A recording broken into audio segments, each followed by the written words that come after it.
Whoa, buddy. Put that thing back in its holster. We haven't gone anywhere. I don't understand. Check out themichaeldukesshow.com for information on how to get access to the podcast. Welcome to the party, pal.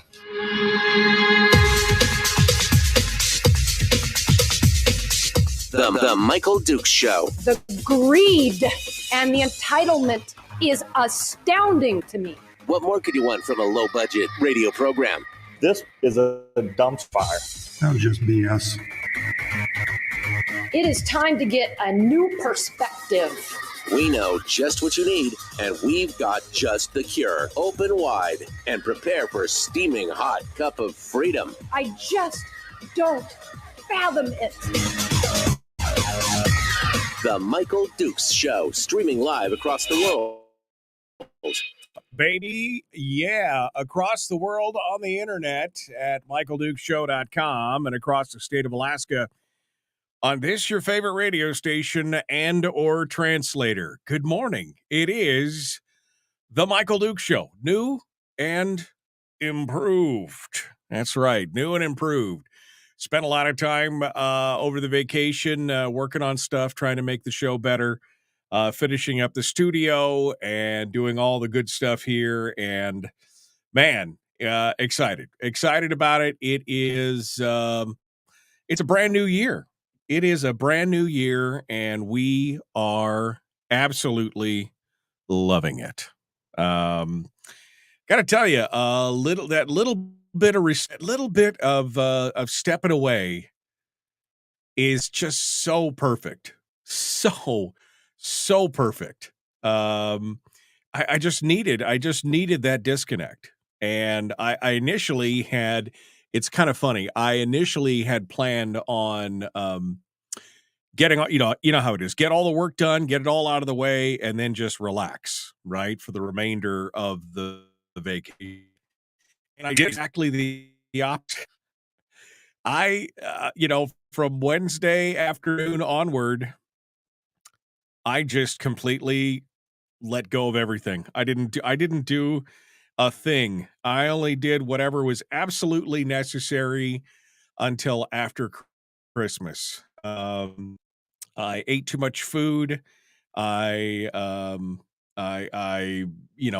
out. I watched a lot of movies and dramas or whatever with the wife and the kids, and I just absolutely didn't do anything until, maybe a couple days after Christmas. And then I knuckled down. Then I knuckled down and got to work and finished new cameras, new lighting, new audio stuff.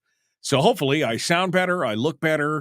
And, not that looking better would be hard. But I just did it all. And most importantly, man, I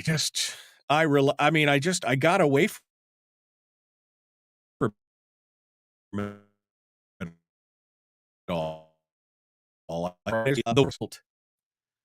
It felt so good. It just felt so absolutely delicious. It couldn't have been better. Could not have been better. So yes, I did watch and everything. I watched the Jack and everything else. It was amazing. It was absolutely amazing. So here we are, the first day of not the first day, the first broadcast day, I guess I should say, of 2023. And we're all ready to get back into it. And, you got your need to go. And, I'm right there along with you. I want this year to be a good year. Now, I did see I made the mistake of going on Drudge this morning. Because normally I don't cover national stuff, but I like to kind of see what's going on. The current Gallup poll says Americans are pessimistic about 2023, with 90% expecting political conflict. Well, duh. Have you been going on? Have you been watching what's going on? Of course, there's going to be political conflict, but that doesn't mean that 2023 has to be bad. No, my friends, it's a decision from you. It's a decision from you. How are you going to deal with 2020? That's the question. How are you going to respond and everything else? And I have decided that 2023 is going to be a great year.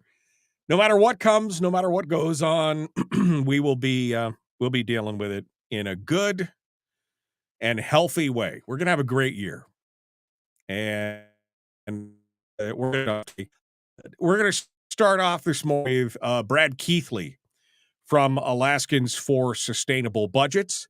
He's going to be joining us here probably about 8-9 minutes. We're going to start picking up things with him, and we're going to talk about some good things, including he's got 3 big topics on the weekly top 3: a breakdown of the governor's budget and his 10-year plan, and then what Brad expects to see in the nation based on what we're hearing right now. There was a new ADN podcast with Kathy Giesel. I have not listened to it yet, but I will be listening to it this week and giving you some analysis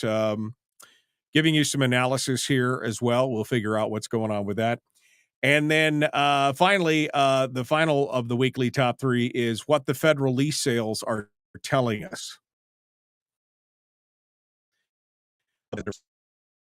So that's what's coming on here this morning. All righty. So that's hour 1. Brad Keithley will be joining us. Then in hour 2, maybe we'll take some phone calls. Who wants to be the first phone call of 20?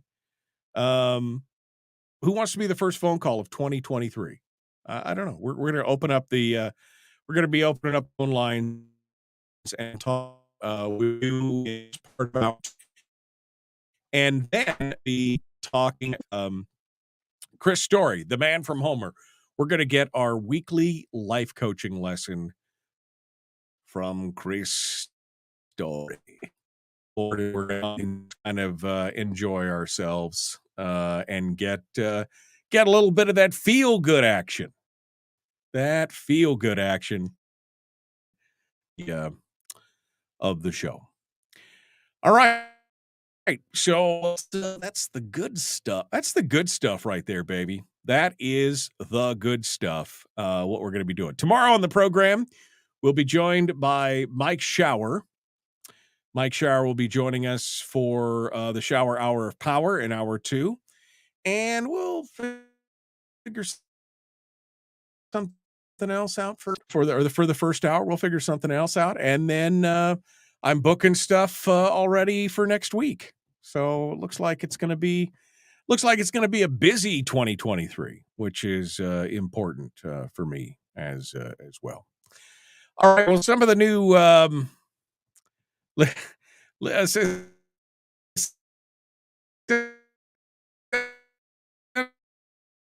exactly what happened. Sit there and bite my nails every day over the news of the day because, look, I can come back and just do it and read about it later. The big news of the day while we were on vacation was that David Eastman has been found eligible to be elected to office. Now, the state judge ruled that on Friday the 23rd, right before Christmas. The ruling found that Eastman is a member of Oath Keepers, which he admitted to on the stand, but that he does not and did not possess a specific intent to further the Oath Keepers' words or actions aimed at government. Now, Randall Kowalski, the guy who filed the suit to begin with, has already stated that, or hinted, I guess, as we should say, that they're probably going to be appealing this. Now, the judge's order is on hold pending that possible appeal. A hearing is scheduled for tomorrow to discuss whether an appeal is going to be filed. So it's not a done deal, but the first hurdle has been overcome. The judge has said, "Yeah, no, you're eligible, buddy. You're eligible." And this did not. Although you remember, it said he was not. He was not trying to overthrow the government. So we'll see what comes out of that with the hearing tomorrow for David Eastman.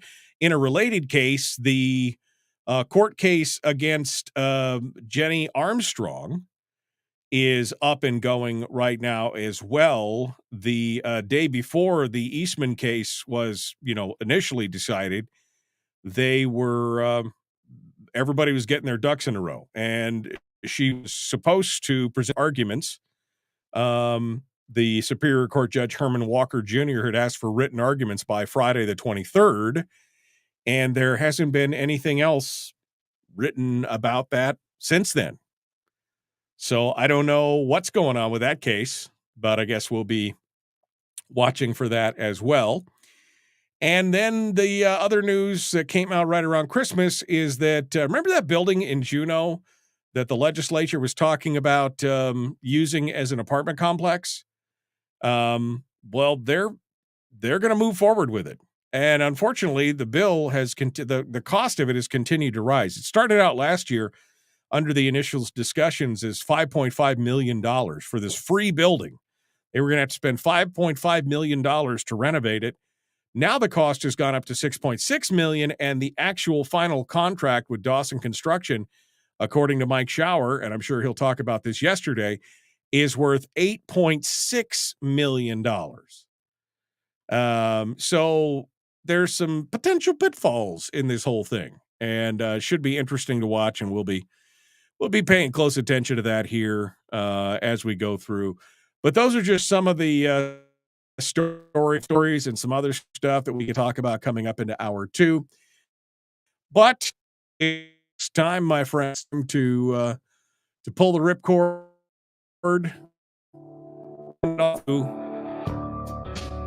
head on off to the commercial break. When we come back, we're going to talk with Brad Keithley, Alaskans for Sustainable Budgets.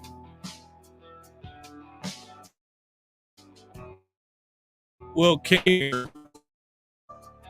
Michael Show. Common sense, liberty-based, free-thinking radio. Brad Keithley, our guest on the other side, with the weekly top 3.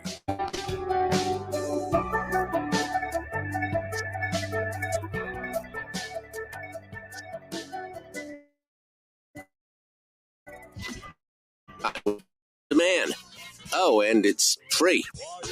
Like America used to be. Streaming live every weekday morning on Facebook Live and MichaelDukesShow.com.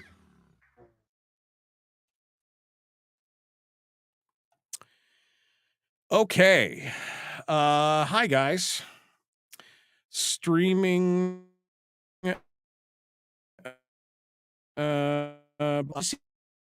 GCI and everything else like I normally do, and GCI is just trash.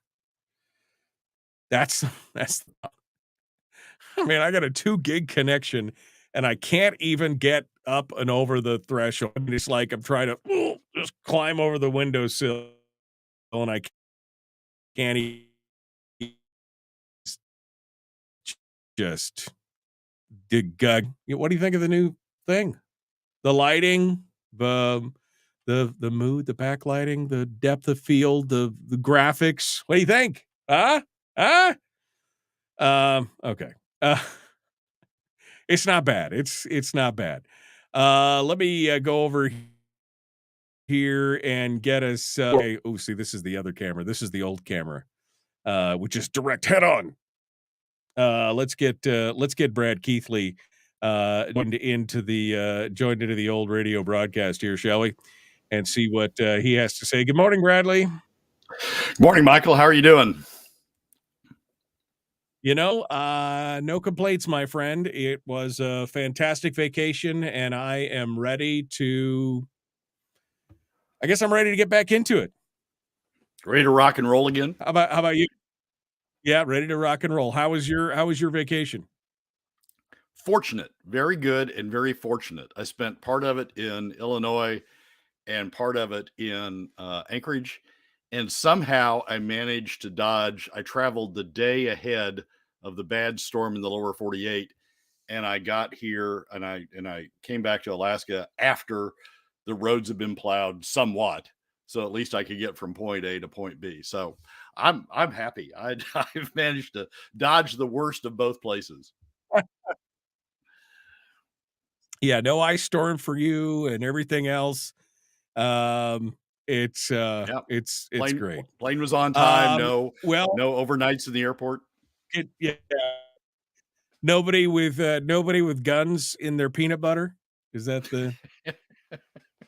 Not that I know of. Yeah, I'm going to tell that story. I'm going to talk about that story a little bit later on, but yeah, it's a whole thing. It's a thing going on. So we're ready for the whole weekly top three, huh? We are. I'm like you. I'm recharged, ready to go again. Yeah, I feel pretty good. I feel real good. All right, let me real quick before we jump into this here. I'm just going through some of the you did good on the upgrades. You should talk to Steven about studio internet and walls and stuff. Check out his studio. I don't know who Steven is, and I don't know who Ashby. I don't know who you're talking about there. I have the fastest internet that GCI has. GCI does not have a faster internet package anywhere. Literally, it's the 2 gig red package. It's supposed to be, it's faster. It's fast as fast can be. But it still sucks. It's still something. My next thing is to basically replace my router and my GCI modem again. This will be the third time I've changed the GCI modem because they eventually just crap the bed. Or go to Starlink. I'm waiting for Starlink. I've got a Starlink. I haven't hooked it all up yet because, again, they have intermittent downtimes, and that's worse than being robotic. I mean, I can be robotic, but I don't want to be, anyway, it's man. All right. Let's see. YouTube is breaking up and you're fuzzy. Again, I can see I've got a little thing here that says your connection is unstable. I'm directly into the internet. I don't know what else. There's nothing else I can do at this point. You look marvelous, Q Billy Crystal. Audio and video dragging occasionally. Did you watch Jack Ryan? Yes, I did. Piglets. Okay. Let's get back into it, shall we? The Michael Duke Show, common sense, liberty-based, free-thinking radio. Please like and share, and make sure you join us on Facebook and YouTube and do all that stuff. Here we go.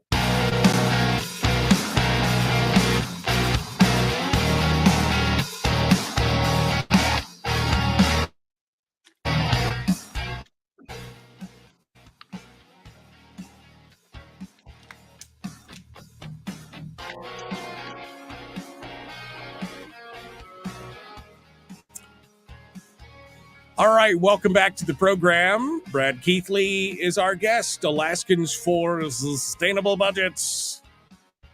That's the good stuff. It's the weekly top three. Brad was just telling us about his vacation and how he just dodged the bullet on all the good stuff and the bad. Into 2023, this thing started. The governor's budget came out like right before I went on vacation. We didn't even get a chance to talk about it because I forbade us from discussing anything political which I think was a great call. I think that was the best thing I could have done. I felt so good coming out of that final week of broadcast, and it was going to wait. I mean, it was going to wait. We weren't going to be able to do anything, so why not? So here we are, the governor's budget. You've broken it down. That's number one on the Wii. Good morning, Brad. Hit us with it. Good morning, Michael. Well, the I've analyzed the budget in four pieces, I guess. One is spending levels, the second is deficit levels, which follow on from spending. The third is the revenue side, and the fourth is the production forecast, which relates to revenues.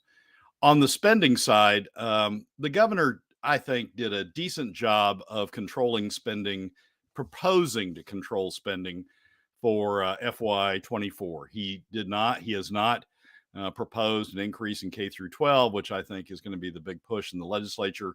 He sort of set his negotiating position as business as usual, follow the law as it currently is, don't add additional spending to K through 12 of above and beyond what the current law provides.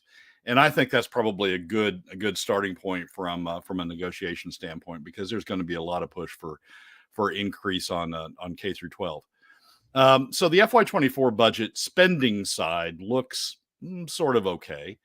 It's higher on the capital budget side than one would think it would be from what they put in the FY23 10-year plan, and from what was enacted, taking out the one-time stuff, what was enacted in FY24. But he explains that as an increase necessary to take advantage of the federal funding and fully tap into the federal funding that may be available, the state share of the federal funding that may be available.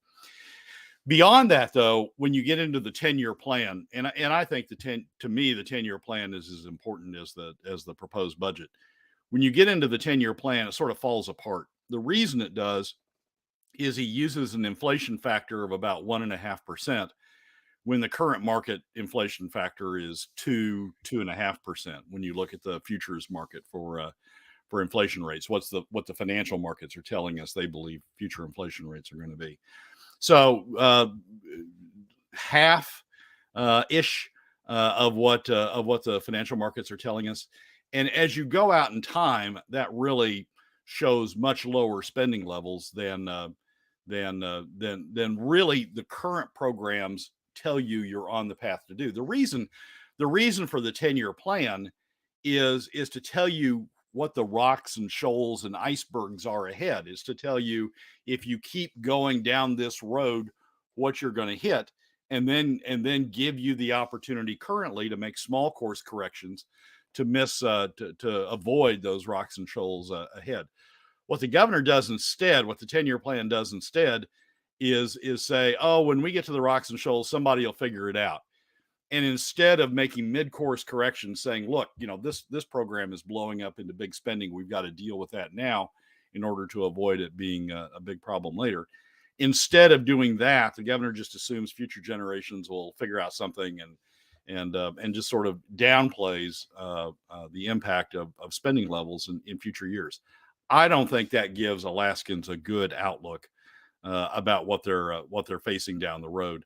And I think the 10-year plan is deficient because it doesn't chart a course looking down the road of the current programs, continuing to reflect inflation, where the current programs are taking us. The effect of that is, I think, to understate. Well, it wasn't that. Go ahead. I'm sorry, and I apologize. We've got a bit of a delay here, but I mean, I just thought, isn't that the 10-year plan's purpose, to extrapolate what the governor is proposing and then extrapolate it out over if we do what I'm suggesting, here's what happens over the next 5, 6, 7, 8, 9, 10 years, which is why it makes sense, right? I mean, that's what it's supposed to be for. Yeah, exactly. And essentially he's saying, no, I'm not going to do that. I'm just going to assume inflation. I mean, the big factor in the 10-year plan, at least with respect to the operating budget, is what you do with inflation. That sort of controls where the 10-year plan is going. And instead of saying, I need to control spending now, I need to control certain programs now so that they don't blow up into big numbers out in the future, he's just saying, oh, well, we'll just artificially suppress inflation rates, and it'll look better in the future. We have deficits anyway. We have big deficits anyway that we're facing into the future. But he's by the approach of running the inflation rate really half of what inflation is, of what the market's telling us inflation is. He's really just sort of suppressing what that outlook looks for. So the 10-year plan, you have to sort of reinflate the 10-year plan to give it a good indicator of where we're headed, and we're headed into very difficult times. So what does the 10-year plan show us? I mean, if you do actually reinflate it with a real inflationary number instead of 1.5%, you go to the 2.5% trial range. What does it tell us? And it says by the time we get to 2032, we're at about $1.5 billion in deficits. About a third of the budget is in shortfall. And that's that's something we ought to know. The way it is now, what the governor does on the revenue side is he covers up those deficits by assuming a new revenue source that starts at $300 million this year, goes to $500 million next year, is $750 million, I think, by FY26, and then $900 million by FY27, and $900 million through the rest of the 10-year plan. And that's on his spending number. So you're showing $900 million in deficits by FY33. You're showing $900 million in deficits by FY33 with suppressed spending levels, with below inflation and spending levels. So if you blow those, if you use actual inflation levels, market inflation levels instead, we're at $1.5 billion in deficit by 2032. I guess the other issue, in addition to inflation, the other issue, the top line issue that I think comes out of this budget is this new revenue category that he has. Rather than show deficits, what OMB has done, what the administration has done, is inserted a category called new revenue. And new revenue climbs at the levels at the rate I was just describing. Those new revenues are they're pie in the sky, I think is what I said about them. Other words were going through my brain, but pie in the sky. What he's saying is the state. We used to call that poussoir. That's well, okay. That's a good word for it. What he's saying is the state is going to be able to sell carbon offset credits for using our forests as a carbon sink. It's selling not cutting down the forest, keeping them intact, and selling that as a carbon offset. And what he's saying is what the administration is saying is we're going to be able to get $300 million a year out of that this year, $500 million next year, $750 million the year beyond that, and then $900 million by FY27, continuing on out on into the future per year. Now, Department of Revenue looked at this very revenue source back in April when they did the Department of Revenue fiscal model, the latest Department of Revenue fiscal model, and they projected, get this, 500,000 to 20 million a year, 20 million topside a year from this revenue source. Now, just 8 months later, the governor is projecting that at 300 million this year, 500, 750 million, 900 million. There's and the administration provides no basis for that projection. So what he's really doing is hiding deficits by creating this category of new revenue and saying, well, instead of deficits, we're going to have this new revenue and it's going to cover the deficits instead. And we really don't need to worry because we're going to have this new revenue source. The 10-year plan really is a fantasy of spending is going to be a lot less than we think it's going to be because inflation, we're going to suppress inflation, and revenues are going to be a lot higher than we think they're going to be because we're going to have these fantasy sales of carbon offsets that are going to total, $1 billion, basically $1 billion by in 4 years, and then $1 billion a year from then on out. So it's the 10-year plan really gives you a very, if you take it at face value, it gives you a very distorted look of what Alaska is facing. basically what he's trying to argue is Alaska's in okay shape. Don't worry about it. We don't need real new revenues. We don't need to cut spending. It'll all take care of itself because somehow we'll suppress inflation and somehow we'll create these additional revenues. And it's taken at face value. It's a misleading document. We've gone. Brad, I'm a pretty simple guy, right? This is like walking into the bank with my financials and asking for a loan and saying, yeah, here's all my budgets. And you could see that I am spending more than I take in. But next year, I'm going to get this inheritance. I know I am. I know that it's coming. And I know that, I'm going to create a new widget that's also going to create a new income stream for me. No, I haven't. No, I have no idea what it looks like. No, I don't know when my in-laws are going to die or whatever. But I know that that's coming. So I put this in my budget and everything else. Here you go. And you're just expecting the bank to go, sure, here's a loan. I mean, this is it again. It's the voodoo economics. It is voodoo economics, Michael. And the one thing I would add to that analogy, which is a very good one, the one thing I would add is, and your rent's going to go down. your real rent level is going to go down because the landlord isn't going to inflate, isn't going to run your rent up to equal inflation over the course of time. So he's doing it both on the revenue side in terms of the inheritance and the widgets and that sort of stuff. And he's doing it on the spending side in terms of just assuming that we'll find solutions somewhere out there. The irony is basically what he's saying is I can't find solutions to spending levels. I'm proposing just sort of current spending levels, the continuation of the programs as they currently are. I can't find them, but somewhere out there in the future, somebody's going to find solutions to the spending levels, and we're not going to have the impact of inflation that we normally have. So it's I can't do it. It's basically I can't do it. I can't come up with the spending cuts. I can't come up with the revenues. But somewhere out there in the future, we'll find all of the solutions to all of that. Brad, is there can you give me one bright spot on the governor's budget and 10-year plan? And then we'll go into the tease for number 2. But can you give me is there anything good here, or is it all a fictional bestseller?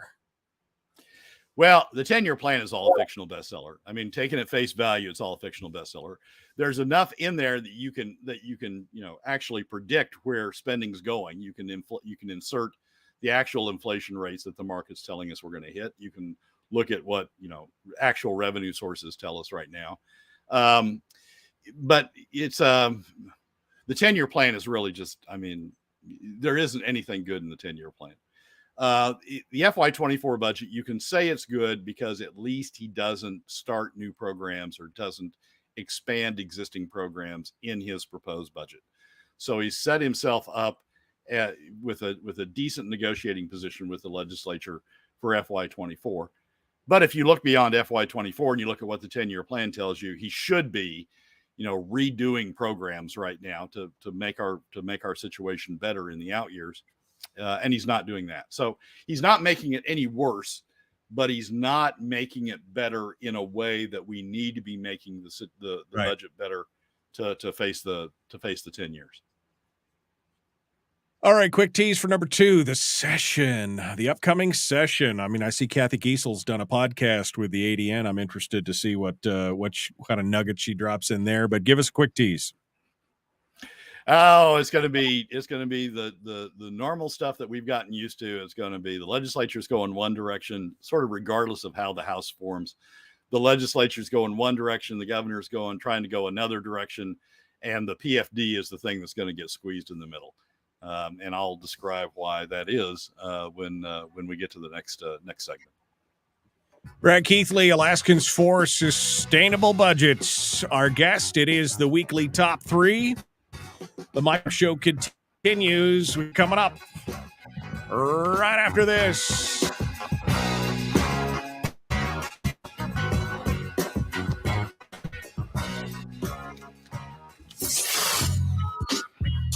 What is that? Common sense. Regularly heard on American radio. Michael Duke Show. Radio. I'm just continually astonished, Brad, that the governor would. I mean, that this would be the way that the governor would. Um, with a fictional, oh, it's going to be carbon credits. Okay, so what's the history of carbon credits? How much demand is there? What companies or countries or whatever are willing to go? Give me a breakdown. Give me a business plan on your carbon credit model, especially since it said it was going to raise about 20 million and now you're saying 500 million. Give me tell me how this works. And yet to just crickets when it's all said and done. And He's wait. he's he said he's going to do Yeah. that once the crickets. I like that. He said he's going to do that once once the session starts. He's going to come up with a plan. He's going to come up with a. But look, I mean, all you have to do is look at what this administration has said about this revenue source as late as April of 2022. They said $500,000 to $20 million. How you get from $20 million upside to $900 million solid, you can count on this, is just, I mean, nothing. There's nothing the administration has provided that gives that sort of indication. And, the people who have delved into it can't find any basis for it. So it's just, I mean, it's a plug. I mean, in any 10-year plan, I guess, sometimes you find a plug. This is a huge plug. The numbers were otherwise showing big red numbers out there, big deficit numbers out there. So how do we turn those deficit numbers black? And you just plug in a new revenues. Well, okay, what are we going to say for new revenues? Well, we don't want to say taxes. That's a forbidden word. So we'll just come up with something else out of thin air, and they come up with carbon credit. I mean, Michael, when you sell carbon credits, you can't resell a forest 15 times, right? You sell carbon credits for a forest, and you say, we're going to use that as a carbon sink, and that's where we'll do it for the next 10, 15, whatever the term of the carbon credit is. It's not for a year; it's for a number of years, in order to make it an effective carbon credit to the guy the person that's buying it. And he's saying, right, it's not only are we going to have $900 million in carbon credits, we're going to have $900 million a year within 4 years. And that's just, those are right.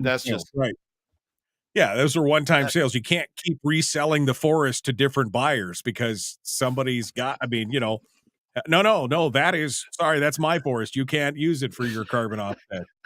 It reminds me of the old oil trick in Oklahoma where you'd resell a well. You have 100% of a well in the old drilling fund days. You'd have 100% of a well, obviously, and you'd sell it like 15 times. There were pyramid schemes that people went to jail for that. Right. Yeah, we're all making money now, right? I mean, we're all making money. That's what it's all about. All right, Brad, where am I at here? I got everything moved around on my screens. Okay, so we're still got a little bit of time. I got to be honest with you. I was heartened to see that again, he hadn't increased any programs. He included a large PFD. He did all those things, at least to start the conversation.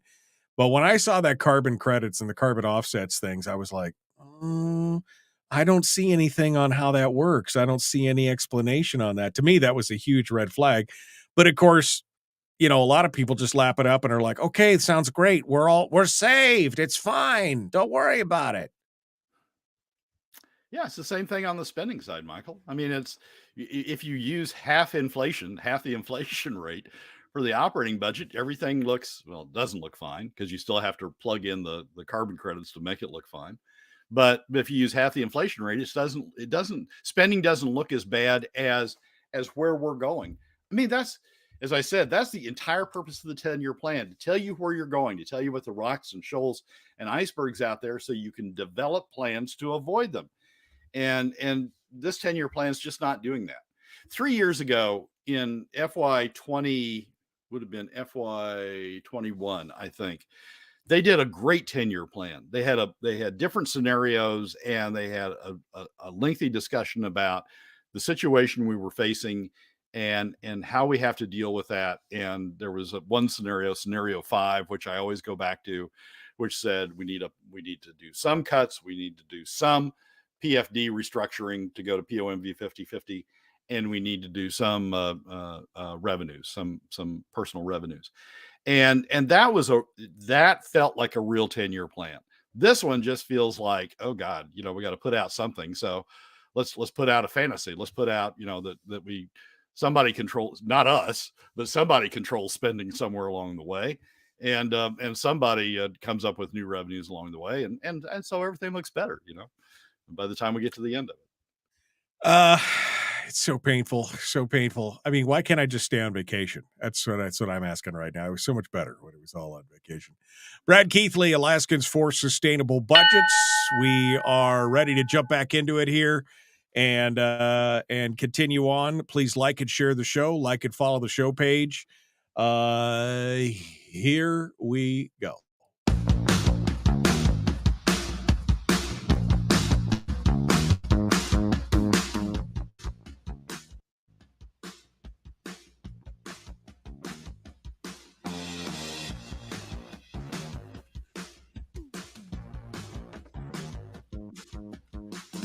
All right, Brad Keithley, Alaskans for Sustainable Budgets, is our guest, and we are we're ready to knock it in with him for number 2 of the weekly top 3, which is the new upcoming session.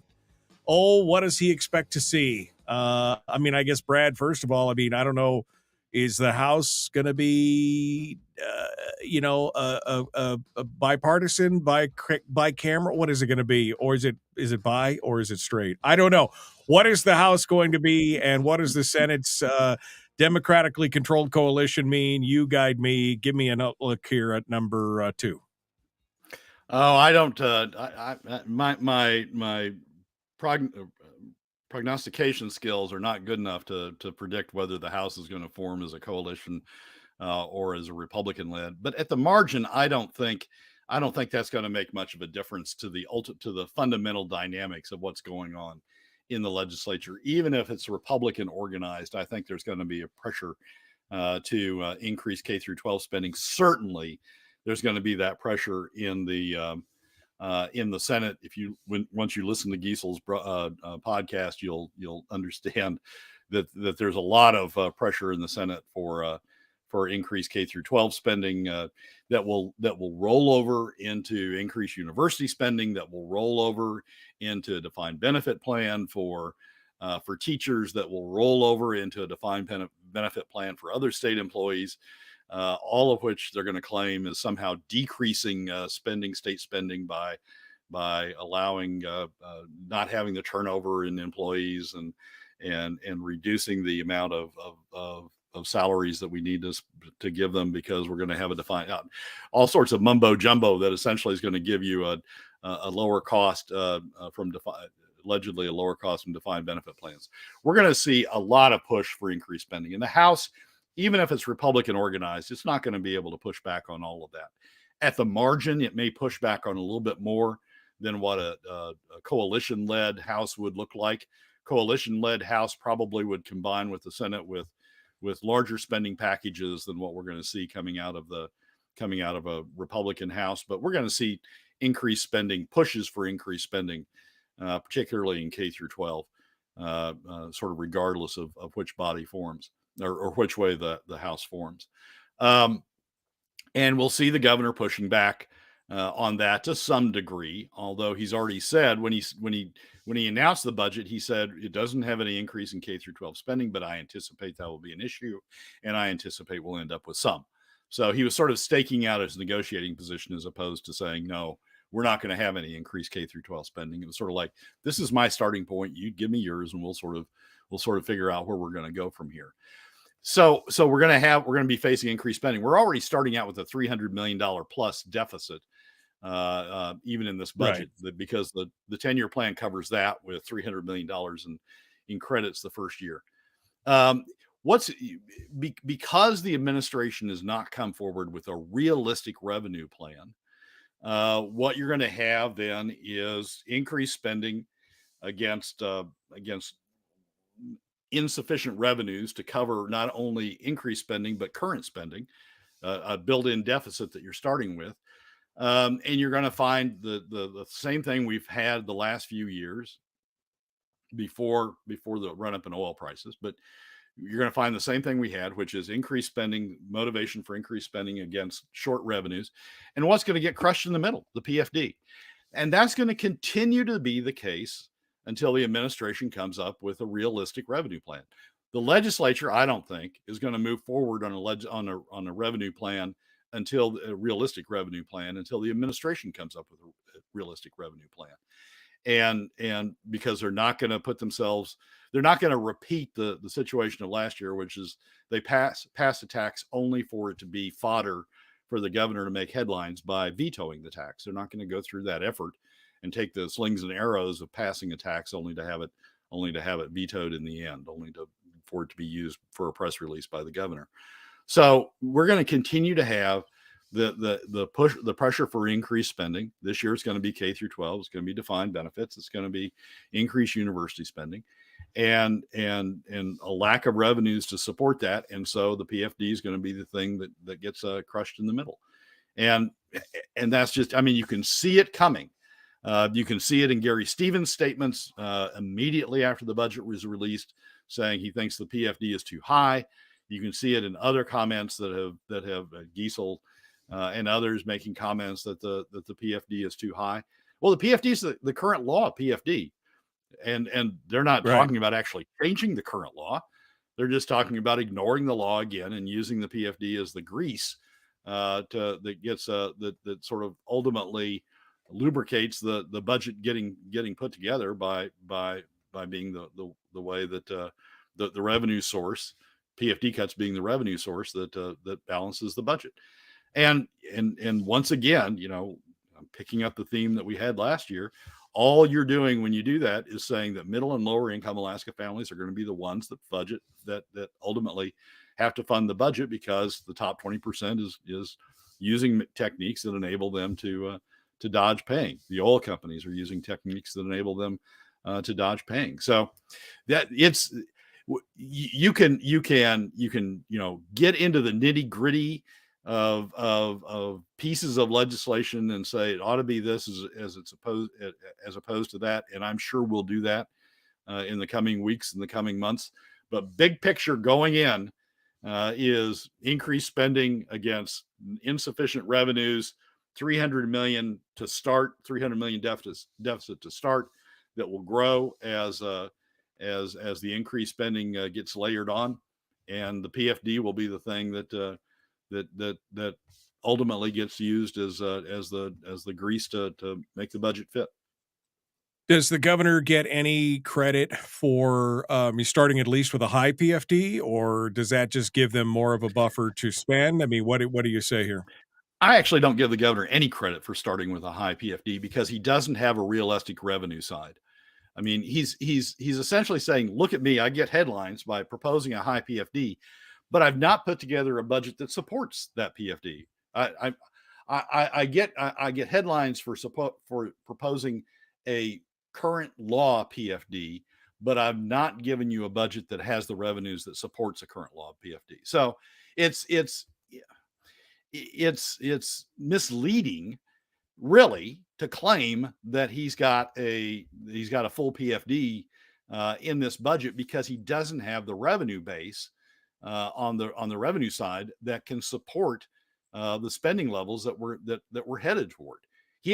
Nobody's going to make cuts more than what the governor proposes. The governor hasn't made the cuts necessary to get us down to a balanced budget. He hasn't proposed realistic revenues necessary to get us to a balanced budget.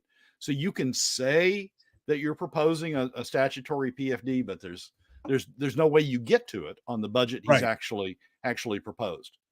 Because the governor's budget is always just a starting. It never goes lower than the governor's budget. It always goes higher. So he could have started with cuts, and then it would have increased from there. But really, he put the pie in the sky. Oh, look at this magical MacGuffin. That's the thing in the movies that makes the whole plot work. The MacGuffin at this point is the carbon offset credits, with got no plan, no business, no nothing.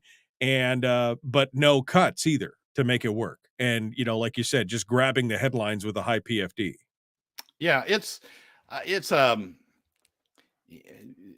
this budget isn't realistic, and the 10-year plan isn't realistic. I mean, you got to. Right. Yeah, I've tried to adjust for all that in the last 2 Alaska landmine columns I wrote over the holidays, and you put those together and you sort of get a picture of what a realistic budget is.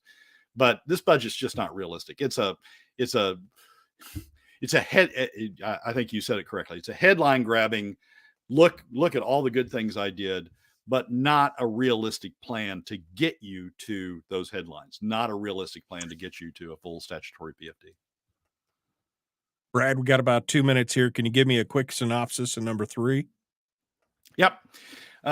So we went through Alaska went through a lot of political capital to get the Department of Interior to issue Cook Inlet leases for the federal government to have a Cook Inlet lease sale, and everybody complained about Biden, not having the lease sale. Joe Manchin finally put a provision in the last Congress that required the administration to have a lease sale. They had a lease sale. They had about 190 leases up for sale in federal waters. There was one bid by one company on one lease. We spent a huge amount. Alaska spent a huge amount of political capital getting this lease sale, saying, you need to, Biden, you are causing the problem.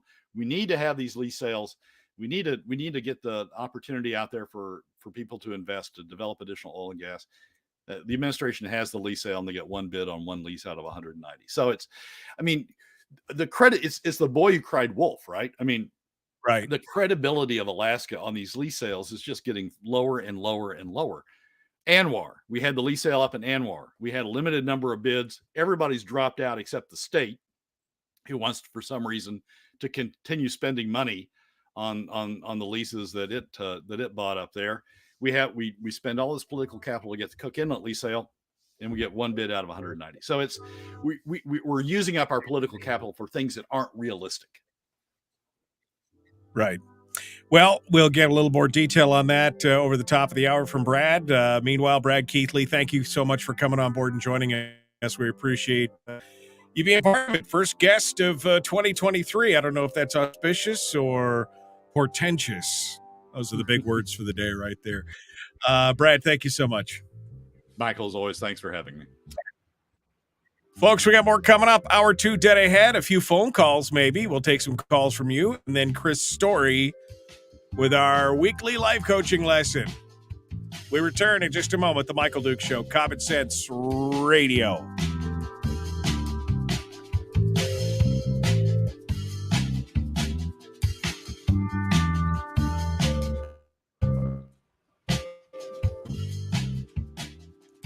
Oh, yeah, I saw that one lease sale for $68,000 or something. It was it was crazy. All these lease sales, Hillcorp bids on the one thing, and then everybody's like, "That was it? That was the whole thing?" I don't know what to say. Yeah, it's. We've got a huge federal decision coming up. The federal government, the Biden administration's decision on Willow, whether or not to permit the Willow operation to go forward, or under what terms and conditions Willow can go forward, is a huge decision. Over the break, I think it was over the break, the president of Conoco, Alaska, gave an interview to Bloomberg and essentially said, look, if the Biden administration doesn't give us 3 locations, 3 footprints in MPRA to develop the Willow project, if they limit us to 2, we're not going forward. We can't make it economic on 2. The huge push of the environmental community is to get the Biden administration, if they're not going to kill Willow, to only approve 2 footpads, footprints on the slope, and that is a huge decision, because Willow, we got a willing investor ready to go forward. We've got known, well, as much as you can know about oil and gas, we've got a known resource ready to be developed.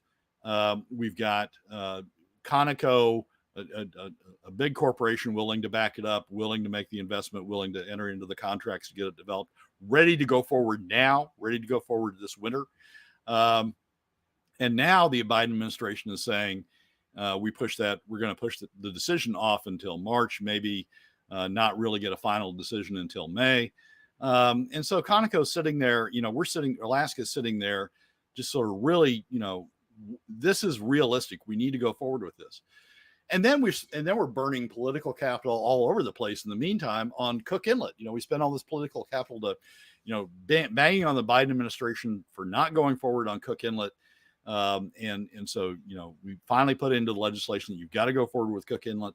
Then we have that sale and we get 1 out of 190 leases a bid on, and then not even much of a bid, $60,000 for a lease block. We have ANWR where we, bang on the Biden administration to go forward. They go forward.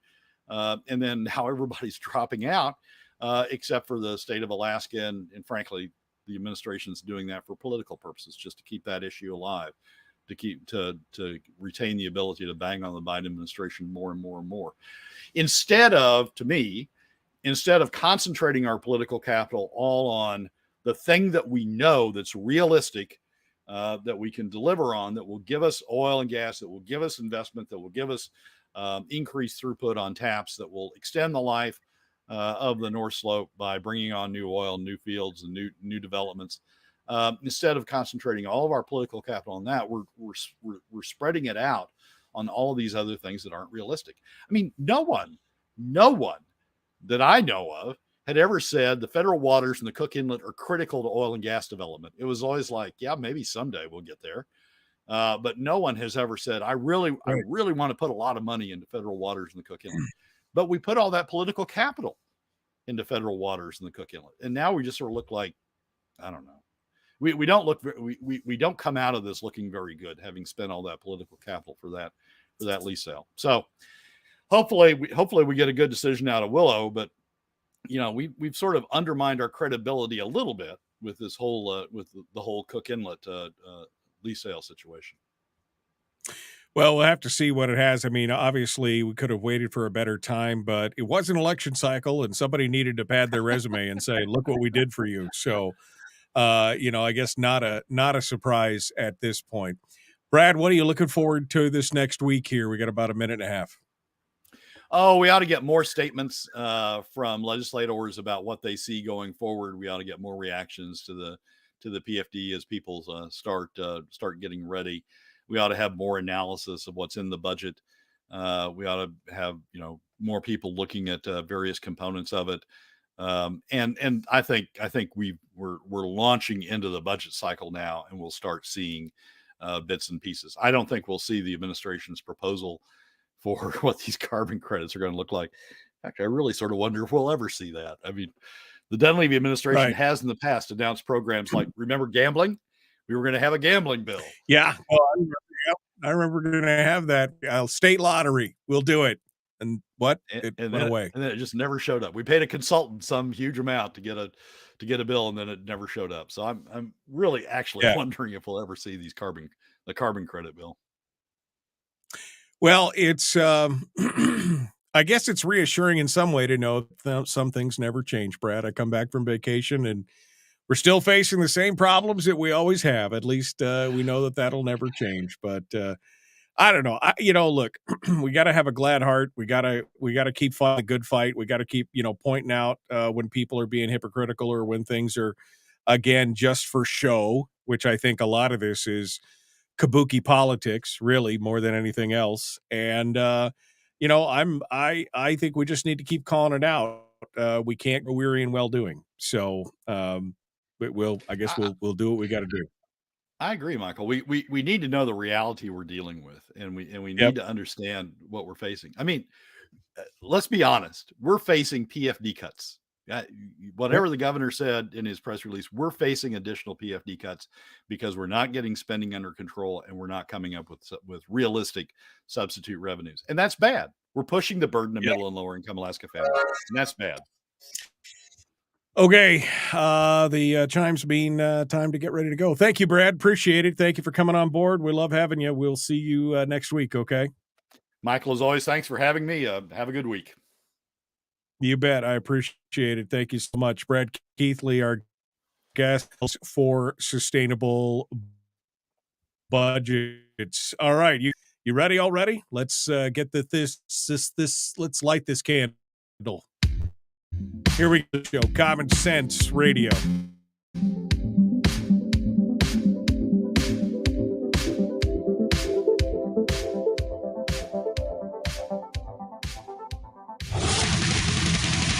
Whoa, buddy. Put that thing back in its holster. We haven't gone anywhere. I don't understand. Check out the MichaelDukesShow.com for information on how to get access to the podcast. Welcome to the party, pal.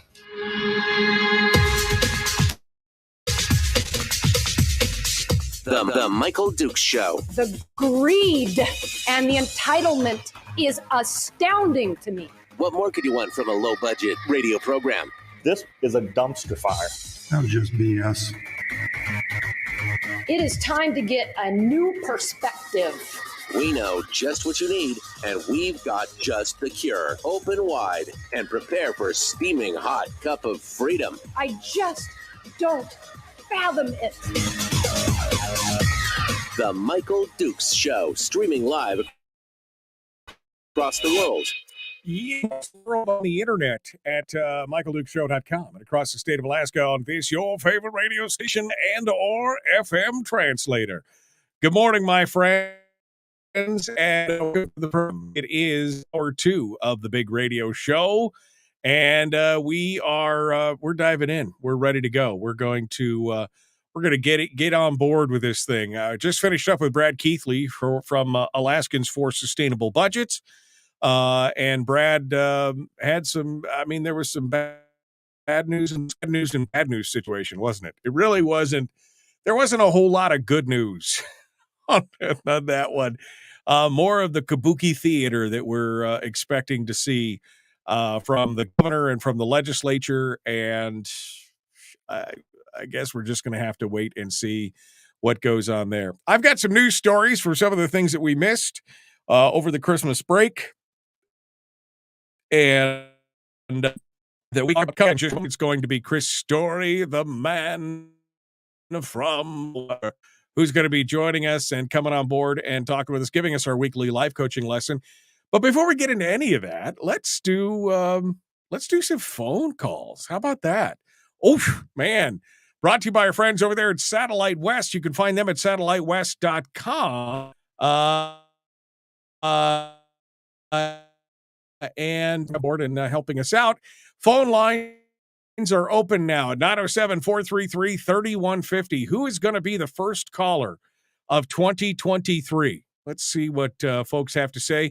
What have you waited, whatever it's been, 12 days since I've been on the air. What have you waited to say and talk to us about? Let's go figure this out and get things started. Over here to the phones we go. Good morning. Who's this? Where are you calling from? Hey, Jeremy, be the 2023 caller of the day. You bet. Inaugural caller. What's happening, Jeremy? What's going on down there in your neck of the woods on the peninsula? Well, I think Brad is right. I think we're going to continue to see an exodus. There's going to be an exodus from the state, and people are leaving, man, like nobody's business. Yeah, no, I think that if we don't get, if we don't try and get a handle on this, it will continue to drive people out of the state. We've had the slowest economic growth. We had the recession followed by the pandemic economic impact, and it really hasn't gotten any better from there. If you look at their If you look at their goal, Mike, is to depopulate the state, try to turn it into a nice big national park or something for the rich. Yeah. That's what they want for this state. Yeah. Well, Jeremy, I'm glad. I think we're on the same page here. If we don't do something, then we are going to see a continued exodus from the state. We've already seen that over the last couple of years. And part of it can be blamed on the pandemic, but a lot more of it, is just policies and what we're facing right now. Jeremy, thank you for calling in and joining us. I appreciate it. Let's continue on with some of your calls. What are you guys thinking about 2023? What are you looking at based on what Brad just said? Let's go over here. Good morning. Who's this? Where are you calling from? Well, good morning, Mike. This is Mark. This is Mark from Fairbanks, care of the Alaska Freedom Council. Good morning, Mark. What's on your mind this morning? Well, 0 degrees, but I wanted to wish across the great land Alaskans a happy 64th Alaska Statehood Day anniversary today. Okay. Also, a happy 51st Anchor anniversary, December 18th. And what does that mean specifically? Oh, are you with us, Mark? There we go. I'd like all the village and native corporate tribal entities to request the seeding that the Cherokee Nation has proposed for seeding, overdue seed in Congress for Alaska's First Peoples, the country's First Peoples. Okay. All right, Mark, I appreciate it. Thank you for wishing me a happy new year. Appreciate you calling in and being part of it. Phone lines are open, 907-433-3150. Let's go over here to the next caller, see what they have to say. Good morning. Who's this? Where are you calling from? Good morning, Michael. This is Carlene in Kodiak. Good morning, Carlene. It's good to hear from you. I hope you had a happy holiday and a happy new year. I did, thank you. It was quiet. I read some. I read the book. It was only 206 pages, According to Plan by Kevin D. Freeman. It was published in 2022, and he's on the Blaze TV. I don't have TV, but I end up getting really good books. But he brought up several topics about what Brad Keithley just spoke about, the oil leases, one sold. Well, when Biden was inaugurated January 20th, 2021, he signed executive orders that the oil companies cannot get bank loans. And I'm wondering if that's why there was only one sold lease. And then about the wind towers off the coast of California, it was on Town Hall News a couple of weeks ago that there were 47 bids on that. And back to the executive order that the oil companies cannot get bank loans, Mr. Freeman said that 7.5 million oil workers were put out of work in the United States. And then he covered something else that was incredibly interesting. It was term limits. And he said that when Newt Gingrich became Speaker of the House in 1994, he got past term limits on the committees. And that may be why Don Young really didn't have committees towards the end there. And then something else that I've had on my mind watching The Men Who Built America, Rockefeller was forced by the court to subdivide, or he had monopolies and he had to subdivide the monopolies. But what ended up happening is he became even more wealthy because then by subdividing, those entities just took off and grew. And that's what I'm kind of concerned about with dividing Health and Human Service and Medicaid or whatever it is that they're linked with. Now that's subdivided, and it just wondering if that's the same kind of history. Yeah, thank you, Mike. Yeah, I'm not sure. I haven't heard about the executive order placing that they couldn't do bank loans or anything else. Like I said, a lot of times I'm not paying attention to a lot of that stuff. I appreciate that. Thank you, Carlene, for calling in and being part of it today. 907-433-3150, if you would like to sound off. We would love to hear what you guys have to say. Come on in and be part of it, and we will we'll hang out with you. We'll talk about it and see what it is that you want to chat about. And see, Chris Story is coming up with us here in just a few moments, and we're going to be talking with him. About that as well, and we'll see what he has to say for our weekly life coaching lesson. Oh, baby, that should be fun stuff. And we look forward to hearing from him and seeing what he has to say as well. If you'd like to call in, now is the time to do it at 907-433-3150. 907-433-3150. This is my good news story. The good news. I'm trying to make sure that we have at least one good news story every day. If I can. I'm doing my best here to get one good news story every day on the show. This one is happens to be about a friend of mine. Patrick Holland up in Fairbanks said 2023 is off to a much better start than the end of 2022. On December the 22nd, only after only 3 weeks on the active waiting list for a heart transplant, the 57-year-old candidate got a call that a new heart, which was described as a perfect match, was available for him at the Seattle hospital. But unfortunately, he wasn't able to fly to Seattle because they had that unprecedented ice storm in Washington that canceled flight after flight after flight, and the window for his new heart closed, going instead to another person on the transplant list. He said he still has his faith in his family and his desire to live for his wife and his 7 children, so he decided to relocate to Seattle so that the next time he'd be ready, only he didn't have a place to stay, to stay down there. So much to his surprise, strangers who had heard about his story in the local news and every place else started reaching out and said, come on down. He said, we had some nice people step up and say, hey, we could take you for a month. And we've got somebody else say, hey, we could take you for another month.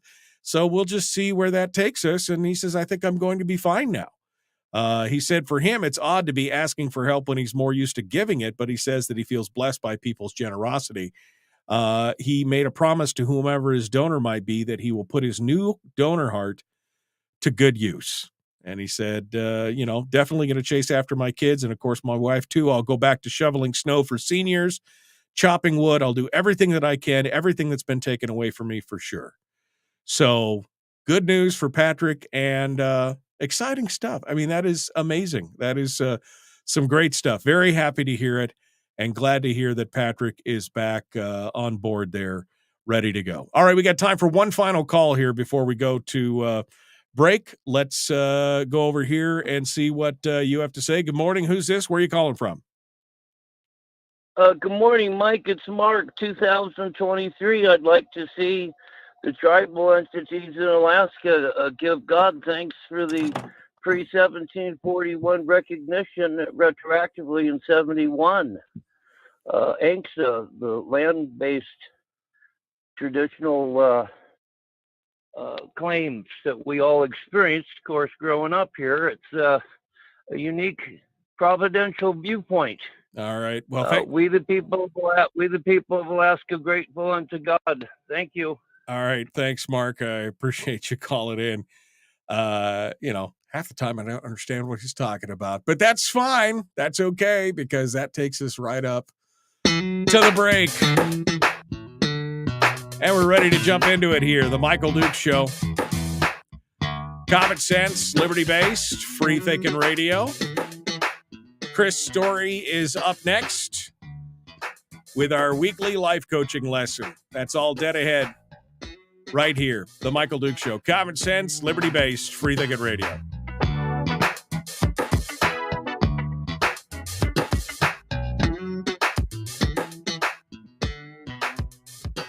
We're broadcasting live through a series of tubes, allowing all of these entities to provide streaming stuff going on the internet. Well, it's kind of hard to explain. Sorry. Streaming live every weekday morning on Facebook Live and MichaelDukesShow.com. Okay, we're in the break right now. Carlene, yay, Carlene. Let's see. All my voyages are doing Marker Randy. Okay. He's not wrong. All right. Carlene is a poster child. Poster child for the Alaska GOP voter. She doesn't like Stutes, but votes for Stutes. Same with the Kenai Valley and GOP voter. I just don't know what to do about that. Do you like Dave Ramsey and live off beans and rice? Don't go into debt with those stinking banks. Mark again, the one still drunk from New Year's. Oh man, I don't know. Yeah, I had a heat warning on my new camera, so I'm trying to figure out exactly what's going on. I switched to the old camera. I don't know what was happening with that, but it doesn't like that. It just doesn't like that. So we'll see how it goes here in just a minute. Maybe we can switch back to it after it chills out for a second. Amy Demboski is the new host for 650. Oh, wow. Okay. Well, there you go, my friends. That explains why they wouldn't return my emails. Because I got Amy Demboski coming on board. So there you go. Okay. That's fine. That's fine. Who are the people zombies that are voting for the commies? Oh, the rhetoric, Robert. The rhetoric. The rhetoric is what kills me. All right, let's see here. What else I got? Other stories that I had up here. Oh, did you see the t-shirt? Did you see the new t-shirt? You see the new t-shirt?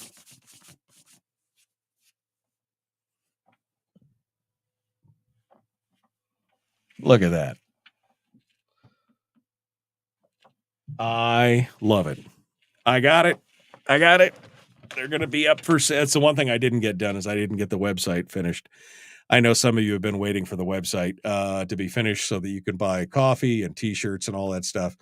Sorry, I'm not quite up to speed yet. I'm still working on it.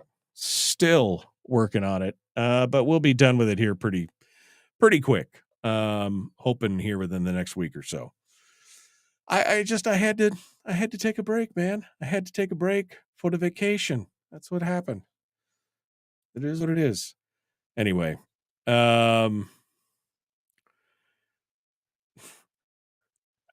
in Alaska has changed.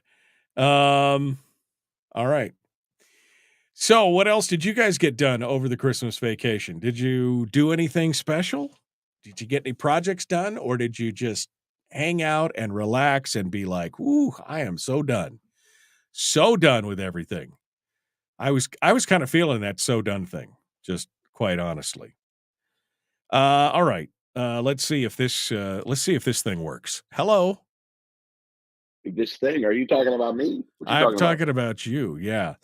You are officially my first official caller on my new guest phone input thing, Bluetooth. Wow. Ooh, I like it. The Rodecaster Pro 2. That's what it is right there. You're all logged in and ready to go, my friend. How's it going? Going great. So I'm Bluetoothed to your board, which is then hardwired into the master board. Yes, and yes. Man, that's a lot of technology. It is a lot of technology. And I'm your first. Yeah, no, it was it's funny because the new Rodecaster thing does it's got so many bells and whistles, you got to kind of dumb it down at some point to be like, what? I just need to do this. Can you help me with that? Right. And 2 hours later, you're like, okay, I figured it out, but yeah, definitely. Cool. So you ready? I knew you would love that board. Yeah. You ready to go, Mr. Story? Ready. You heard the ding, I'm assuming. I love the ding. All Love right. the ding. I'm ready to go. All right, here we go. The Michael Duke Show, Common Sense Radio.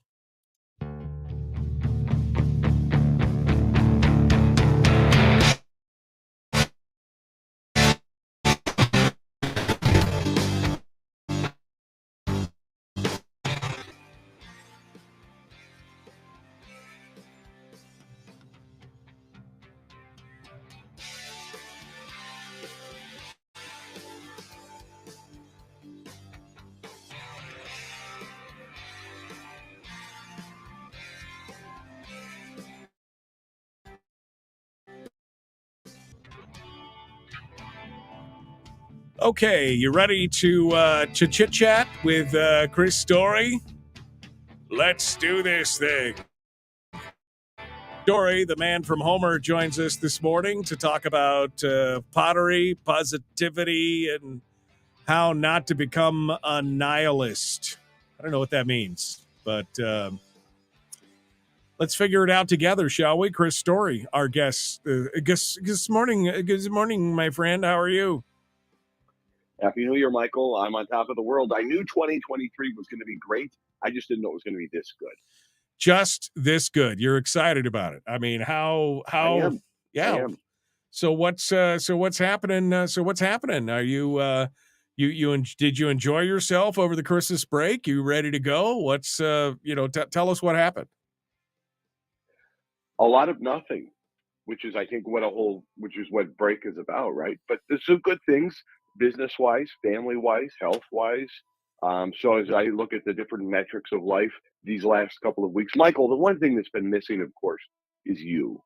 But I could go back and listen to old shows and get you as much as I wanted you. And I wanted you now as much as I ever have. Wow, that's it's getting a little awkward here, Story. I'm just saying.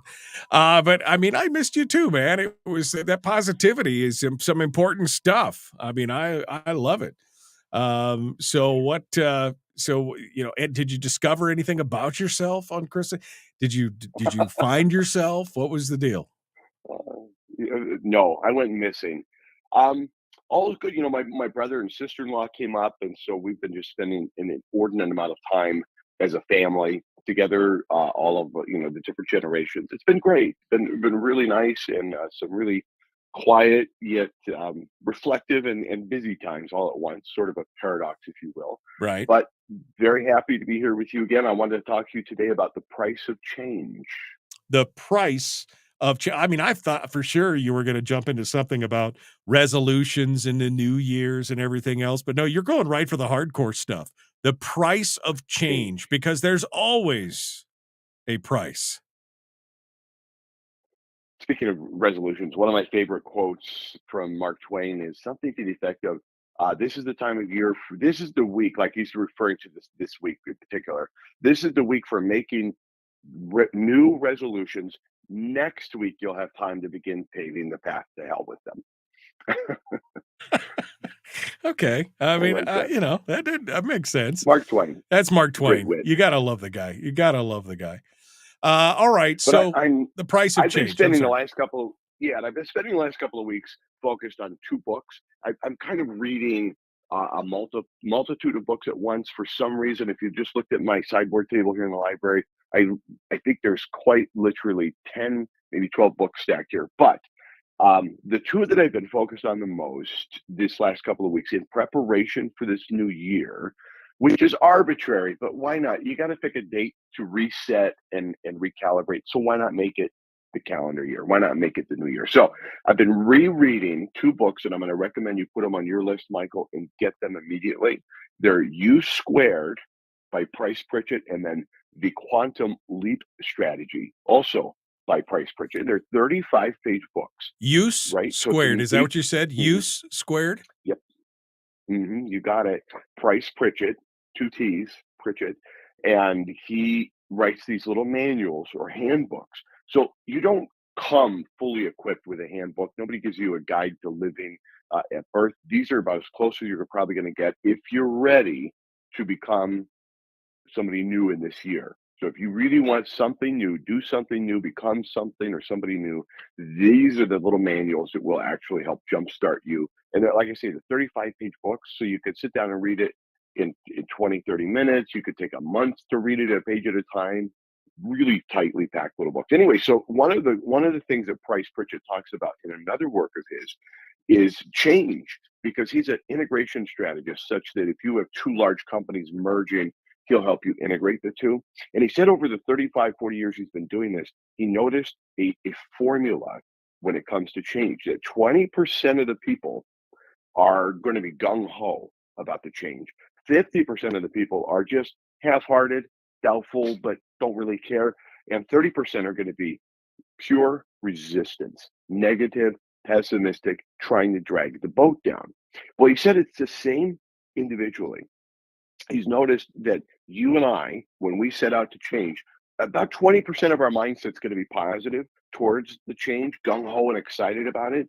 50% of us, a little indifferent, sort of right in the murky middle.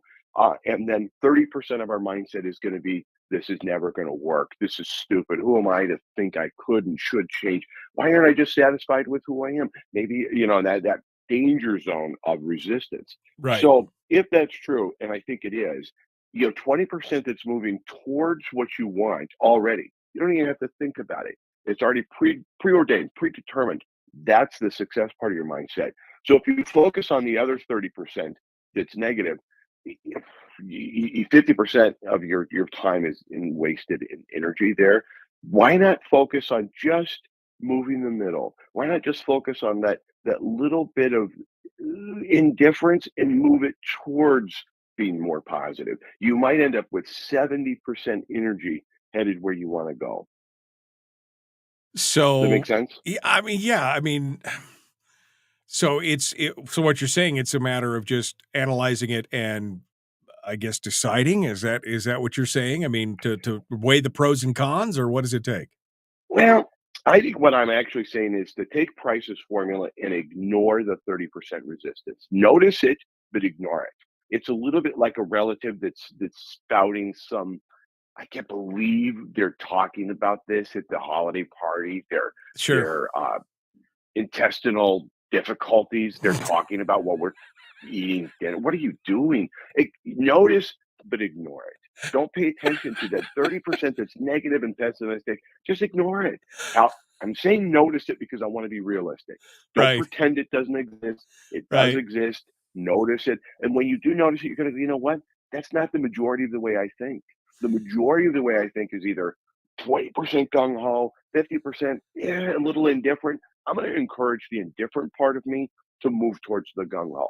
Right. I'm going to be excited about this new change, because the price of change, the actual cost of not changing, is detrimental to your wealth, your health, and your prosperity and your relationships. The price of change is worth paying. The cost of not changing isn't worth it. That's really the best. First of all, I really want to be part of your holiday feasts. If somebody comes there to talk about their problem with diarrhea while you're eating dinner, I mean, that should just be a laugh a minute. Second of all, I mean, it's always a balance, right? It's always the either or. I could change, but that's going to cost me something. But what do businesses call it? It is the I just lost the phrase. It's basically the unrealized gains, right? Things that you could be gaining, the potential, the lost potential for what if I could change and it's going to cost me something, but if I don't change, there's going to be as cost as well.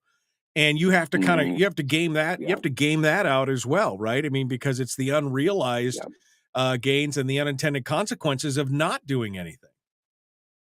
And I think you can harness, like, imagine the 20% that is gung-ho for the change we're talking about, whatever it is in your life right now that you want to do more of.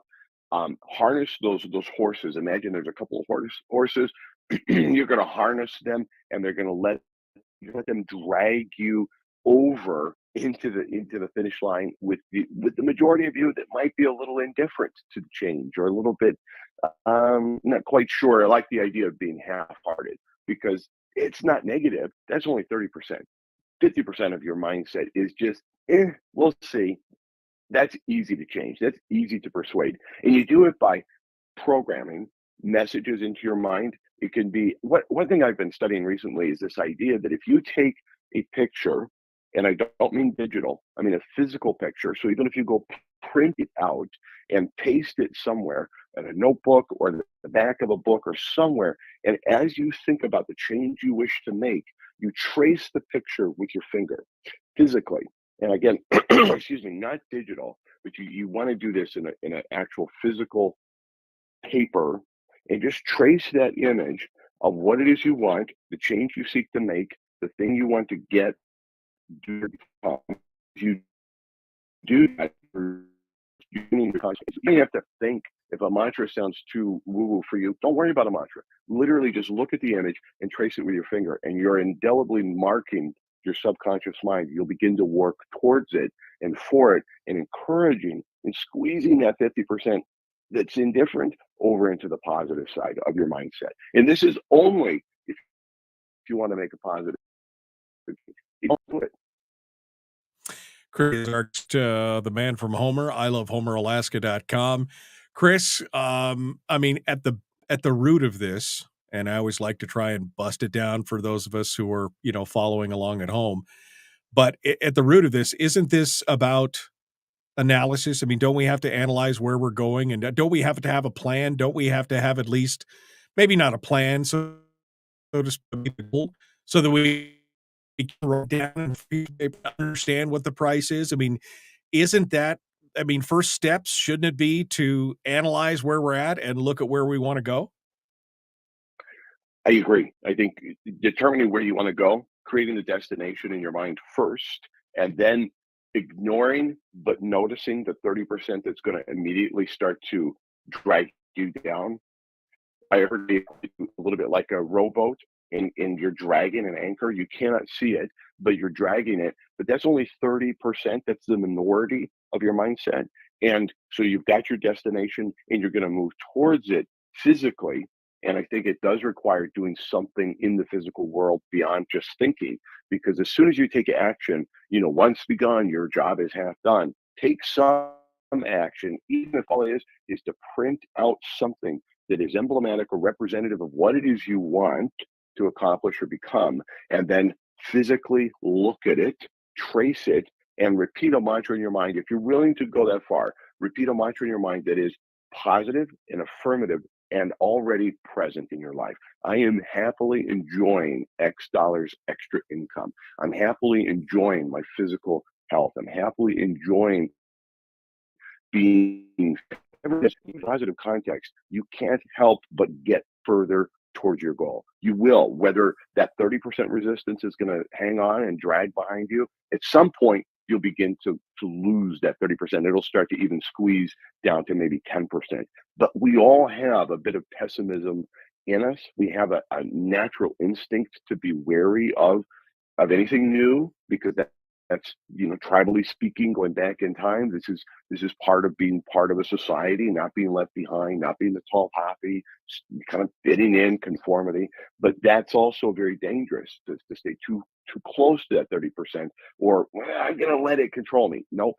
Decide and determine where you want to go, and then begin to move the majority of yourself, which is a little indifferent, towards the 20%, which is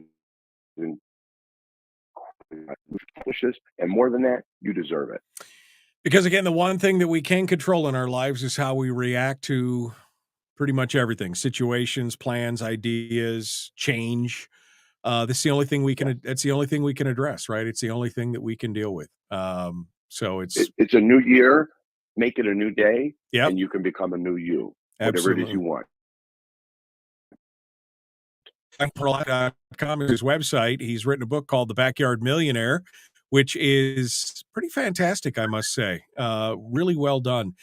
He's currently also working on his latest book, which is the Jacob Mann book 2. How's that coming, Chris? It's coming good. Tiffany is my first reader, as we talked about before. So she's chapters, and so I'm just waiting. I'm waiting patiently, and I give her every now and then. I'll look at her and go, "Huh, must not be that good if you don't want to finish it. No, I do want to finish it. She promises she's going to be finishing that today, so I can make the changes I need to make and hand it off to be the final edit.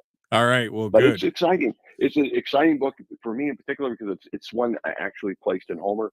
I've never said a story in Homer before. This one is.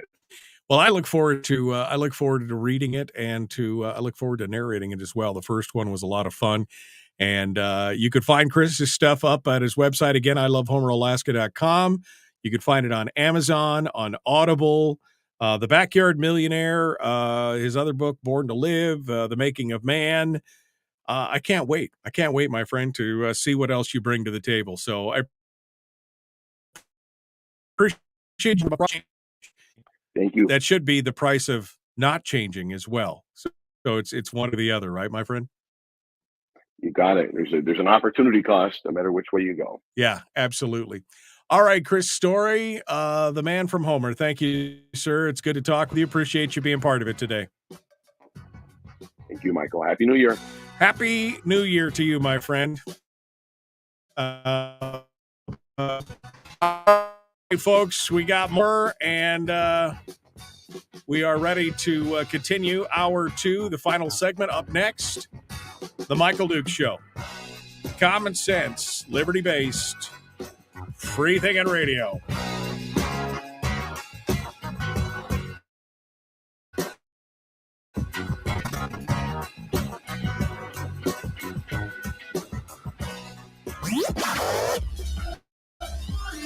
Our light, our guide, and our trusted friend.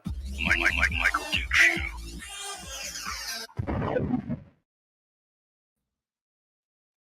Okay, in the break right now, Chris Story finishing up with us. Thank you, Chris, for coming on board and being part of it with us today. We appreciate that. Okay, we are ready to do our thing here. And one final segment. I've got some stories and things that we're ready to dive in and talk about. Seems glitchy today, says Jim. I don't know, man. I don't know. I do all this stuff to improve my signal from the studio here. And it seems like I'm fighting back and forth with GCI on making it better, faster, stronger, more powerful. I wish I had a better answer for you. I wish. I'll be looking into this a little bit later today. I'll be talking with GCI. The answer has been very iffy today. Iffy, I guess, is the technical term that I will use for that this morning. All right, phone lines are open. 907-433-3150, 907-433-3150, sponsored by our friends over there at Satellite West. You can find them at satellitewest.com. Feel free to give us a call this morning, and we will talk about, anything. What, about your holiday break. Brian did exactly what I did. He said, I watched Glass Onion and Jack Ryan and packed on 10 pounds. I probably put 10 pounds on. I don't know. Before the Christmas break, but Glass Onion, hysterical.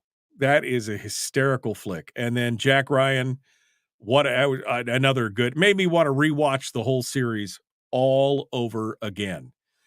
Jack Ryan was an excellent watch over the holidays, and good stuff. If you move to Silicon Valley, says Chris, you'll be. I mean, all the things that I would have to do to deal with that. Sure, fine, whatever. That's good. I'm happy to live in Alaska and still have my crappy internet. I don't know. It's just now it's flashing me the connection unstable thing again. I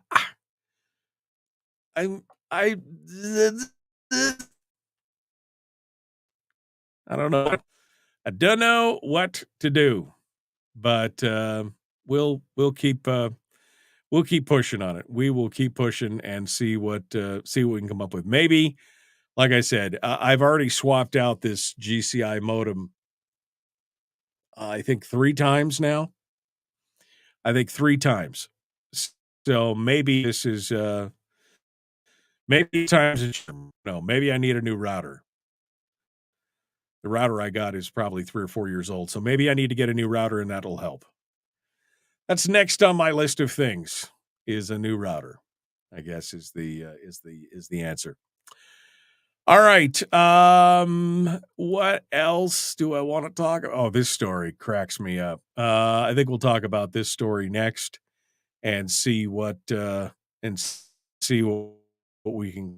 Meanwhile, feel free to give us a ring at 907-433-3150 if you want to come on board and jump in and talk with us.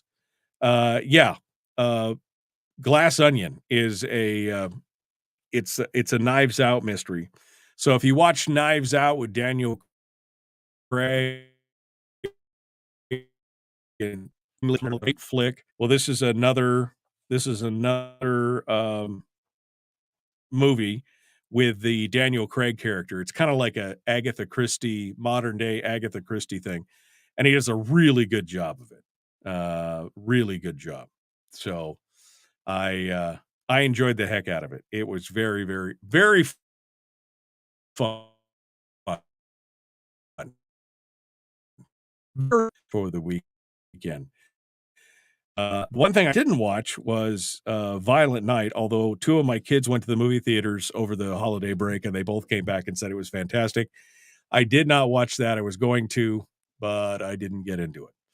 I did start the new Yellowstone series, Team 23, and wow,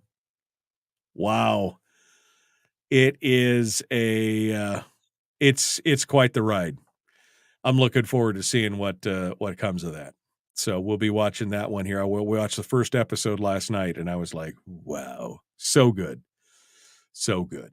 All right, coming up on it here, getting ready to jump back into it. And like and share the show, like and follow the show page. Let's get it done. Here we go. The Michael Duke Show, Common Sense Radio.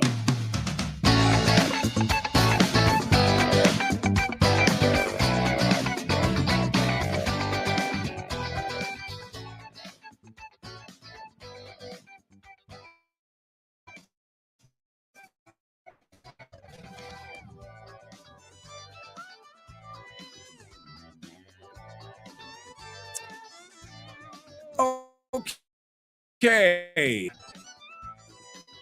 You guys ready for final segment? Ready for that final segment? I am. I'm ready to do it. The first broadcast day. New studio gear. I got my brand new T-shirt, which is the new censorship T-shirt for the Michael Duke Show. If you haven't seen this T-shirt, you need to go. You need to go over to the Facebook page and take a look. I posted up some pictures of this T-shirt here a couple weeks ago. It is it's fun. I'm having a great day. We've had some guests, Chris Story, Brad Keithley, and tomorrow's going to be another good day.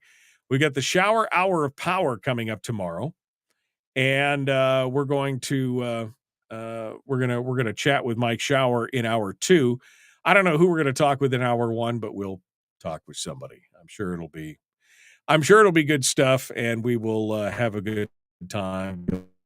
That's supposed to work. Meanwhile, phone lines are open here in the studio for the final segment here, the last 8-9 minutes of the program. Would love to hear from you. If you got any suggestions for the show for the new year, things you want to hear, things you would love to hear, I'd love to hear what you guys have to say for the new year.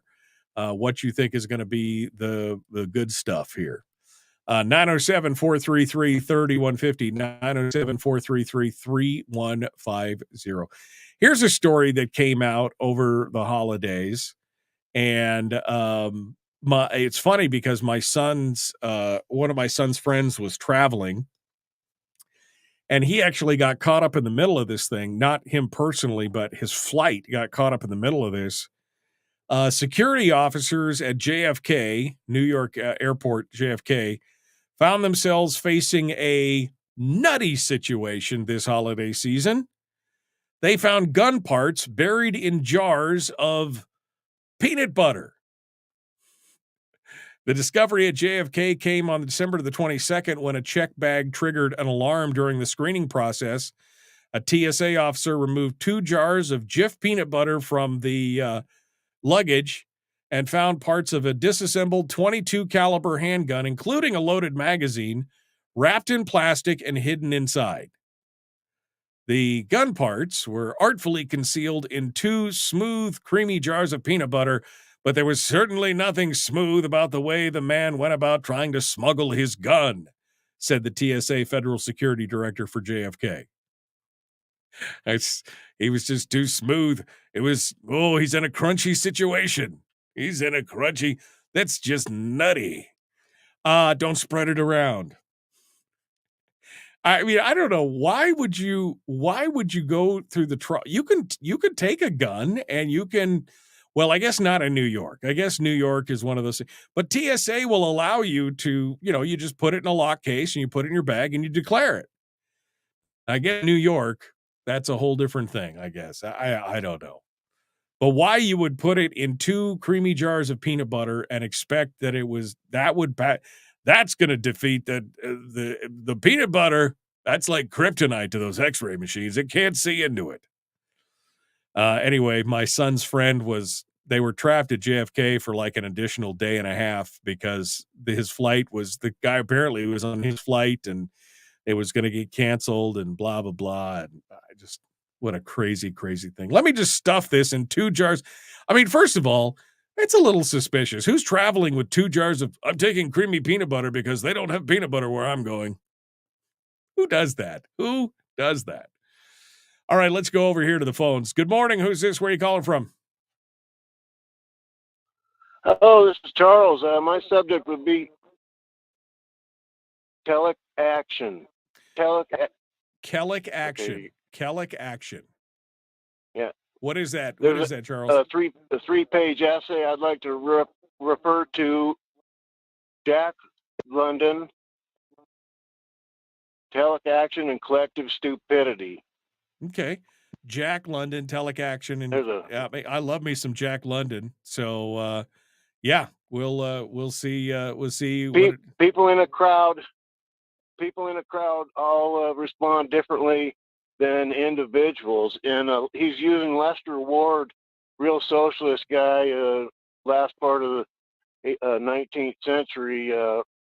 Lester Ward's a good guy to realize what the socialist program really is. So Jack London spells it out. It's just a short 3-page essay.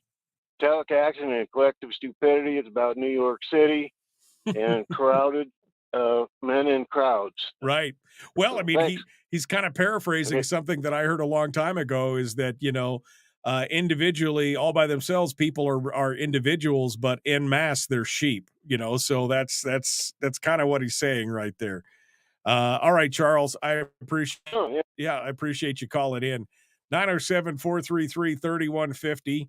We're going to go over here to the next call and see what this caller has to say. Good morning. Who's this? Where are you calling from? Good morning, Michael Duke. I had to call and correct, your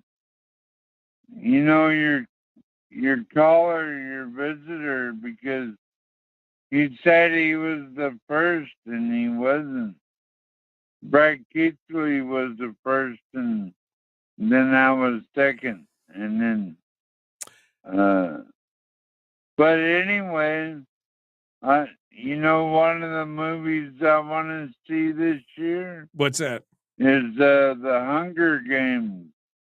they're going to come out with a number 4. And Oh, there's another to 100. me, that's Yeah. just one of the best documentaries ever. That's a Is that like one of those prescient predictive documentaries that you're saying about this is where we're going? Is that your thought? Well, yeah, you know, you look at how they look at us. You know what I'm saying, Mike? Yep. You know how these higher ups and they look at, but then we make friends along the way, and you know, to me, that's the one I'm looking forward to is the Hunger Games. All right. 2023, baby. It's going to be a good year. All right, Jeremy. Well, thank you for calling in this morning and correcting us. Yeah, I don't know if Chris said he was the first guest. I think it was his first. Anyway, it doesn't matter. Brad was first, Chris was second. You were the first caller of 2023. What more could a guy ask for? That's the truth of the matter right there. And that's what it's all about. All right, my friends. We are to shine down. We got our good news story of the day in. So excited about that. Our good news story of the day, and we're ready to we're ready to rock and roll, and you know, we're ready to do our thing here for the remainder of the year. So looking forward to it, what the new year brings, and what we can do to help continue the fight. Again, you can't grow weary in well doing, right? That's the whole point. You can't grow weary in well doing. We got to keep fighting the fight, even though it's hard sometimes. I feel refreshed and rejuvenated, and maybe we can hold on to that spirit a little longer this year than we did last year. Last year, I ran out of steam about November. After the election, I ran out of a bit of steam there and started to lose my faith in humanity a little bit. But I'm glad that we've made it through, and we got the new year, and we're ready to kick things off, and make 2023 the best year ever. Well, we made it through the first show. Not a bad deal. Ready to kick things off for tomorrow. Again, Mike Schauer will be joining us. Maybe some phone calls. Maybe we'll have some analysis of the things that we can be talking about and going over. I'm going to try and listen to that Kathy Giesel podcast that came out with the ADN, see what our Lord and Masters are playing for us peasants. All right, my friends. Thanks for coming in and joining us. Another beautiful day. Dead ahead. You're going to have a good one. I guarantee it. The Michael Duke Show. Common sense, liberty-based, free-thinking radio. We will see you.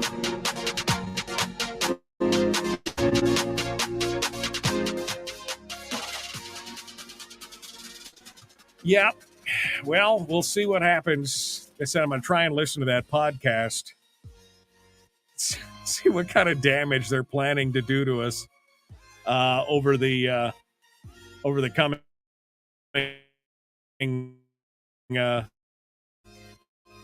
We'll have to see what happens there. Don't forget, you can become a member of the Common Sense Corps to help support the show. We appreciate you guys helping that, and it's all this new stuff. Oh, I didn't show you. This is the let's see, where is it? I got the picture here. I wanted to show you. This is what it looks like now in the studio. Thanks to the help of the members of the Common Sense Corps and everything else, this is just a little bit of a snapshot of what it looks like here in the studio. So we appreciate you guys helping out. It was through the support of Common Sense Corps members we're able to make this happen. All right, folks, that does it for me today. I am I see you on your Common Sense Radio, The Michael Duke Show. Bye. Bye.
We've shed our terrestrial radio skin, and now we are slimy lizard internet people.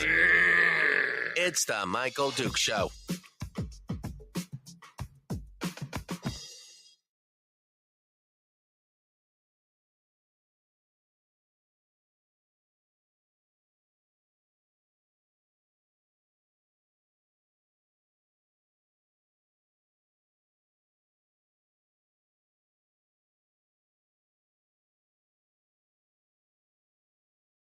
Well,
Welcome to.